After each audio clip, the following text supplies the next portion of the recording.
Assalamualaikum warahmatullahi wabarakatuh. Di sini saya akan menjelaskan beberapa materi di beberapa pertemuan pada matkul pendidikan kewarganegaraan. Disusun oleh saya sendiri yaitu Afif Kudori dengan NPM G1 F020023, Program Studi Sistem Informasi, Fakultas Teknik Universitas Bengkulu. Ada beberapa materi yang telah kita bahas, yaitu yang pertama demokrasi dan pendidikan demokrasi, yang kedua rule of law dan hak asasi manusia, yang ketiga bela negara, yang keempat wawasan Nusantara, dan yang kelima yaitu hubungan manusia, bangsa, dan konstitusi. Yang pertama, demokrasi dan pendidikan demokrasi.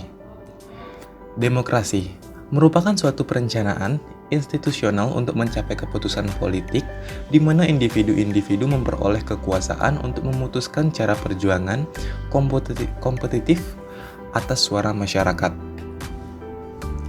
Demokrasi sendiri memiliki bentuk-bentuk antara lain demokrasi langsung merupakan suatu bentuk demokrasi di mana setiap rakyat memberikan suara atau pendapat dalam menentukan suatu keputusan.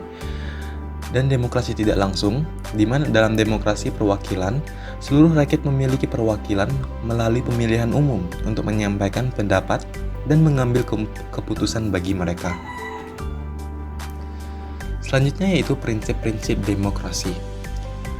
Demokrasi sendiri memiliki prinsip-prinsip antara lain kedaulatan rakyat, pemerintahan berdasarkan persetujuan dari yang diperintah, kekuasaan mayoritas, hak-hak minoritas, jaminan hak asasi manusia, pemilihan yang bebas, adil dan jujur, persamaan di depan hukum, proses hukum yang wajar, pembatasan pemerintah secara konstitusional, pluralisme sosial, ekonomi dan politik, nilai-nilai toleransi, pragmatisme, kerjasama dan mufakat. Selanjutnya yaitu pendidikan demokrasi. Pendidikan demokrasi diartikan sebagai upaya sistematis yang dilakukan negara dan masyarakat untuk memfasilitasi warga negara agar memahami, menghayati, mengamalkan, dan mengembangkan konsep, prinsip, dan nilai demokrasi sesuai dengan status dan perannya dalam masyarakat.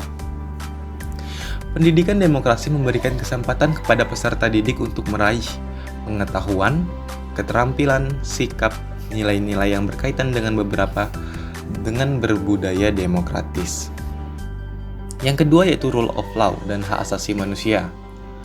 Rule of law merupakan sebuah prinsip inti demokrasi liberal yang mewujudkan ide-ide seperti konstitusionalisme dan pemerintah dengan kekuasaan terbatas. Rule of law memiliki tujuan membuat negara mematuhi hukum, memastikan persamaan di depan hukum, penyediaan hukum dan ketertiban, memberikan keadilan yang efisien dan tidak memihak, menegakkan hak asasi manusia, dan memiliki prinsip supremasi hukum, kesetaraan hukum, dan terjaminnya HAM. Selanjutnya yaitu hak asasi manusia adalah konsep hukum dan normatif yang menyatakan bahwa manusia memiliki hak yang melekat pada dirinya karena ia adalah seorang manusia. Hak asasi manusia berlaku kapan saja, di mana saja, dan kepada siapa saja sehingga sifatnya universal.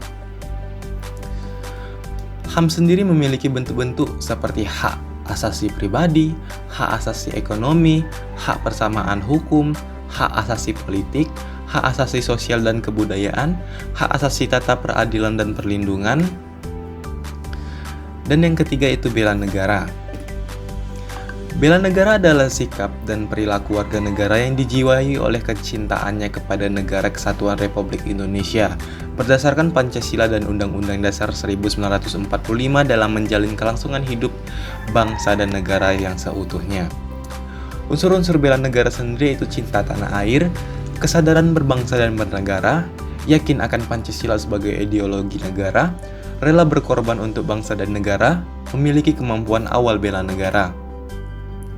Tujuan bela negara sendiri itu mempertahankan kelangsungan hidup bangsa dan negara, melestarikan budaya, menjalankan nilai-nilai Pancasila dan UUD 1945, berbuat yang terbaik bagi bangsa dan negara, menjaga identitas dan integritas bangsa atau negara.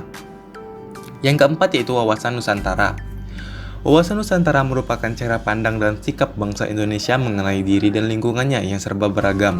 Dengan mengutamakan persatuan dan kesatuan wilayah, dengan tetap menghargai dan menghormati kebinekaan dalam setiap aspek kehidupan nasional untuk mencapai tujuan nasional.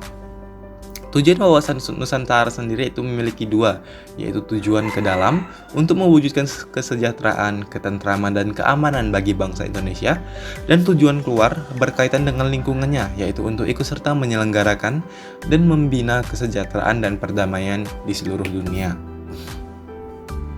Wawasan Nusantara sendiri memiliki beberapa fungsi, antara lain wawasan Nusantara sebagai konsepsi ketahanan nasional, yaitu wawasan Nusantara yang dijadikan konsep dalam pembangunan nasional, pertahanan keamanan, dan kewilayahan. Wawasan Nusantara sebagai wawasan pembangunan mempunyai cakupan kesatuan politik, kesatuan ekonomi, kesatuan sosial dan ekonomi, kesatuan sosial dan politik, dan kesatuan pertahanan dan keamanan. Wawasan Nusantara sebagai wawasan pertahanan dan keamanan negara merupakan pandangan geopolitik Indonesia dalam lingkup tanah air Indonesia sebagai satu kesatuan yang meliputi seluruh wilayah dan segenap kekuatan negara. Wawasan Nusantara sebagai wawasan kewilayahan sehingga berfungsi dalam pembatasan negara agar tidak terjadi sengketa dengan negara tetangga. Dan yang terakhir merupakan hubungan manusia, bangsa, dan konstitusi. Hubungan antara konstitusi dengan negara sangat erat. Negara dalam hal ini pemerintah tidak dapat melaksanakan kekuasaan tanpa konstitusi. Demikian sebaliknya, konstitusi tidak akan lahir tanpa adanya negara. Akan tetapi, kelahiran sebuah konstitusi adalah kehendak dari rakyat, sebab rakyatlah yang memiliki kedaulatan atas negara.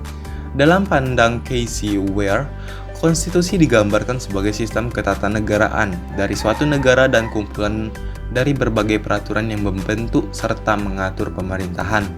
Tulisan ini mengkaji dan menganalisa secara yuridis berbagai peraturan perundang-undangan berdasarkan teori untuk menjawab permasalahan hubungan konstitusi dan negara dalam pemahaman konstitusionalisme. Itu saja beberapa materi yang telah kita bahas dalam beberapa pertemuan. Sekian dari saya. Wassalamualaikum warahmatullahi wabarakatuh.